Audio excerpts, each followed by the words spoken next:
20 ans, quand j'ai commencé à avoir un job, j'allais à Paris super loin travailler, j'avais 2 heures de transport, j'étais complètement immergée. Et quand j'allais, j'étais dans le métro, je me disais, mais en fait, je fais comme tout le monde. Je suis devenue comme tout le monde, en fait, tu vois. Alors que moi-même, au fond de moi, je me dis, mais je veux pas de ça. Et j'étais contre ça. Donc j'avais ces deux dualités intérieures en me disant, mais qu'est-ce que je fous là? Moi, je suis pas là pour être comme ça, quoi, en fait. Et il y avait mon âme qui criait à l'intérieur de moi, mais bien sûr que non. T'es pas là pour faire ça. T'es pas là pour jouer un rôle, en fait. Donc j'ai joué un rôle pendant longtemps, mais je savais même pas que je jouais un rôle. Et donc tu joues un rôle, mais il y en a qui jouent des rôles toute leur vie. Parce que du coup, bah, tu sais pas qui tu es, vu que l'école t'apprend pas à savoir qui tu es. Et du coup, bah, tu arrives à 20 ans, 25 ans, tu dis, ah tiens, mince, je me pose des questions. Et après, dans la vie, ça donne des crises.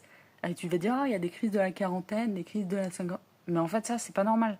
C'est pas normal. Même une crise d'adolescence en soi, c'est pas normal. C'est parce qu'il y a des points qui n'ont pas été cochés correctement, en fait, tout simplement. Et donc, si tu chemines avec toi-même dans l'apprentissage de la vie intérieure, bah, tu peux pas avoir des grosses crises de waouh, j'ai pété un câble du jour au lendemain. Enfin voilà, tu vois, des trucs complètement ouf, quoi, tu vois.